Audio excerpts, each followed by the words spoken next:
Good morning, everyone, and welcome back to the Bit2Life Group Academy studio. Again, my name is Nasser Lasmar, and I'm Scientific Director of the iGenomics Academy.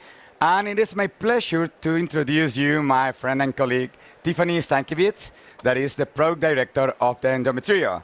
And she's going to talk us about the microbiome. So, Tiffany, whenever you want, the floor is yours. Thank you, Nasser.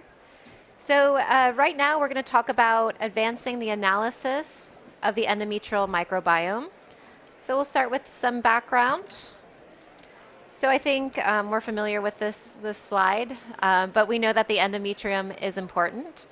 And there's several aspects that we need to consider when we are looking at implantation, starting with the endometrial microbiome. So that's the microbial environment that the embryo will encounter at implantation. So it's essential that it's healthy, so we have a healthy place for the embryo and the resulting pregnancy to reside. Then the materno-embryonic crosstalk, so that's the communication between the implanting blastocyst and the endometrium, followed by endometrial receptivity, and then lastly, decidualization. So today, we're focusing on really the first introduction of the embryo to the endometrium, which is the endometrial microbiota. So a little bit background on the microbiome itself. The Human Microbiome Project was initiated about 15 years ago, and it was a strategy to understand the microbial components of the human genetic and metabolic landscape and how they contribute to normal physiology and predisposition to disease. So some interesting facts we have here. Humans have 10 times more bacteria than cells living in our body, especially in the skin and digestive tract. In a person weighing 70 kilograms, about 1 kilogram is just purely bacteria. And between 20 to 60% of these bacteria living in our body are not cultivable under standard laboratory conditions. Now, looking closer at the urogenital tract, this constitutes about 9% of our total microbiome, in which we see Lactobacillus is the major genus present.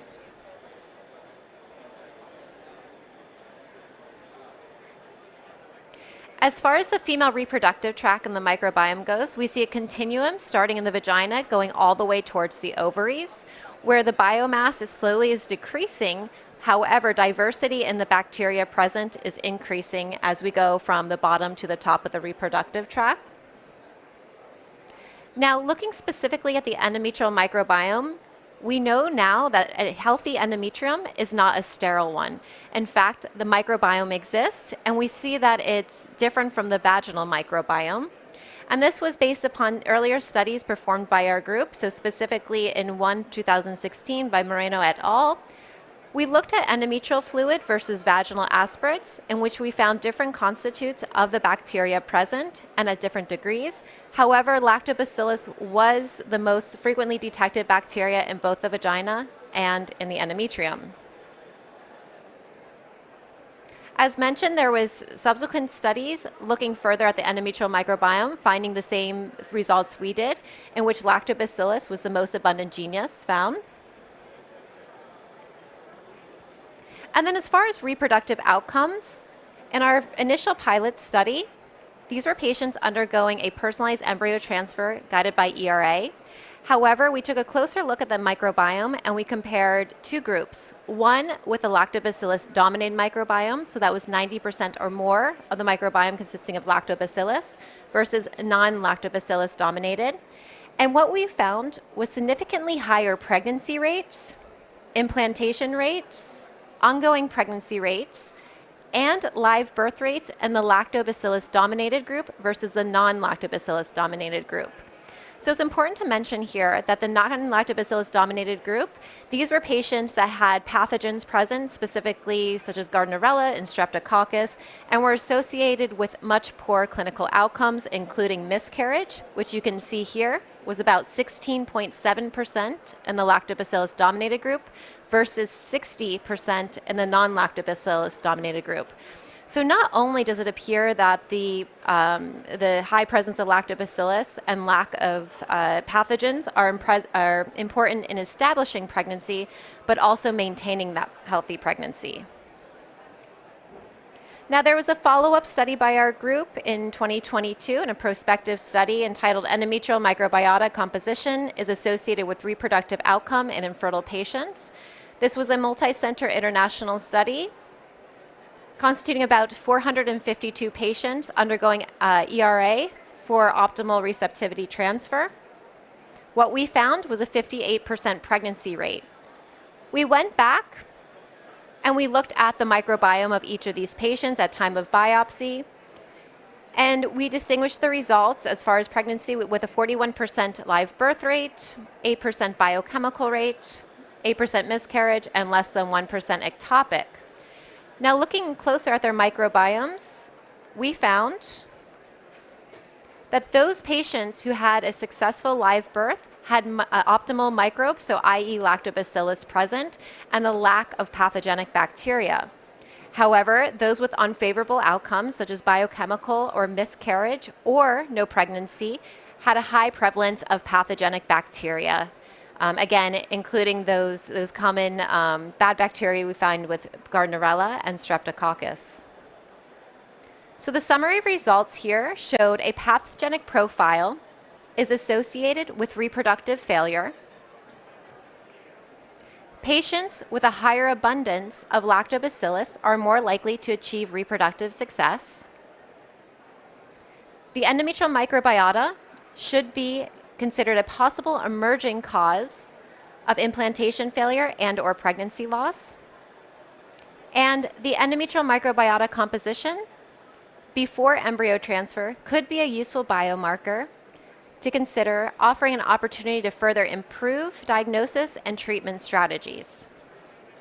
So this led us, our group, to introduce the Alice and Emma test. So these are molecular tests looking at the microbiome. So specifically with Alice, we're investigating those pathogens related to the disease chronic endometritis. And Emma evaluates the endometrium of the microbiological level as a whole. So with Emma, we get the Alice results, but we also get insight to the good bacteria Lactobacillus and other reproductive tract pathogens. Now, I want to provide the comparison of the molecular technique versus classical techniques specifically for detecting chronic endometritis, because I think it really highlights the advantages that the molecular platform has to offer. So in comparison to classical techniques such as histology, hysteroscopy, and microbial culture, we see that there's clear advantages. So one is the less subjective nature when it comes to molecular testing. So with histology and hysteroscopy, we're looking at specific observations and then making a call from there. However, we do not know if the inflammation is caused by disease state, or if it is a disease state, whether it's caused by bacteria or some other microbe. Microbial culture, we do have the advantage of seeing the bacteria that grows in culture, so we can potentially identify bacteria that may be in that patient's endometrial sample. However, since not all bacteria are culturable, we could have a lot of false positives. As far as turnaround time, we see that the molecular option has a decreased turnaround time, which is very helpful, especially that the microbiome tends to be transient in nature, so it's very important that we transfer as soon as an optimal microbiome is identified. And this is something that is not achievable with histology or culture in many times. Now, as far as treatment when it comes to the Emma and Alice tests, there are several results that can be obtained. An overall normal or optimal microbiome, the recommendation is to transfer, and as I mentioned, being that the microbiome is transient in nature, it's ideal to transfer in the following cycle to ensure an optimal microbiome that the embryo will encounter. There's a dysbiosis, where we see low levels of lactobacillus, but perhaps no pathogenic bacteria. In these cases, the patient is recommended to take vaginal probiotics to replenish the good bacteria population. And then in cases of a poor endometrial microbiome where we have pathogens present, the recommendation is targeted antibiotic treatment, so based upon which pathogens are actually found in that patient, followed by vaginal probiotics to again replenish the good bacteria. Now, to give some insight on our global data that we've obtained from 67,000 samples worldwide, we see that approximately 25% of patients have a need for antibiotic treatment. This is because pathogens are present in sufficient amount and warrants treatment to be applied. About 70% of patients will need probiotics, so this is in combination either with antibiotics or without probiotics in the case of a dysbiosis. As far as the treatments applied, there's a recent study published by a group in Japan, Dr. Iwami and her team, in which they studied the endometrial microbiome using the EMA test in patients with recurrent implantation failure. In this, they applied the recommended treatment provided by the ERA result, the EMA result, and they found significantly higher HCG rates, clinical pregnancy rates, ongoing pregnancy rate, and delivery rate in those patients who underwent EMA testing and subsequent treatment versus those patients who forewent any EMA testing and underwent a standard transfer. So now I want to take this opportunity to introduce our upgraded EMA and ALICE. So this is a new test upgraded test that we launched just last month. So to give a background, iGenomics microbiome tests, EMA and ALICE, were launched in 2018 using next-generation sequencing technology for a complete view of the endometrial microbiome. This is something that was poorly understood in that moment. Since the launch, we have analyzed more than 70,000 clinical samples worldwide. As a reflection of our experience with our tests in NGS, we now know which bacterial pathogens are most frequently detected in the human endometrium. So again, as I mentioned, we're 15 years into the Human Microbiome Project, and we have maybe only 7 years of experience with the endometrial microbiome. So this is very much an emerging area of study. But now we know which bacteria should be in the endometrium. This is something that wasn't established previously until this point. Now, based on this data, we have designed an exceedingly precise and complete endometrial panel. And again, I emphasize endometrial panel since before this, many other tests includes vaginal panels only. And this contains 97.8% of the bacterial pathogens we detected with our next generation sequencing. All the bacteria included in our upgraded EMA and ALICE tests are relevant, and most are identified at the species level. So this is another aspect to the upgrade that we introduced. This allows for a more targeted antibiotic treatment to be applied. So to give you an insight, if you haven't already seen the new reports or received a new report, this is what you can expect. You can see that the bacteria species are listed along with the result detected or not detected. However, one differentiation with iGenomics versus other endometrial tests is that we provide a reference range. So simply not detected or not detected, but you can see the extent, let's say. And this is always based upon scientific evidence. In this case, the reference ranges were established by those live births that we had obtained in the Moreno 2022 paper. So we were able to get an insight on what an ideal and optimal microbiome at implantation looks like, and that actually led to successful live birth. And again, this is the reference range that was achieved. So my conclusions here are the vaginal and endometrial microbiome are different, and we need to use proper panels to study each. So it's not effective to use a vaginal panel as it is to use a specific endometrial panel to study the endometrial microbiome. Lactobacillus is the most abundant genus in the endometrium in a healthy microbiome. The presence of pathogens in the endometrium is associated with implantation failure, recurrent miscarriage, and preterm birth. And the endometrial microbiota composition before embryo transfer could be a useful biomarker to consider, offering opportunity to further improve diagnosis and treatment strategies, even more so when reported at the species level. And that brings me to the end. Thank you very much, Tiffany. I don't know if there's any question on the audience. Yeah. Excuse me, may I have the microphone? Okay. If we support patient the probiotics by oral route, how can the probiotics move into the endometrium?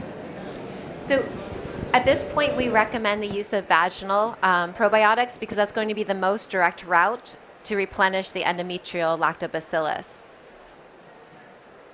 And then somebody say if because most probiotics is provided by oral route, there's some researches mentioned that it can moderate immune function.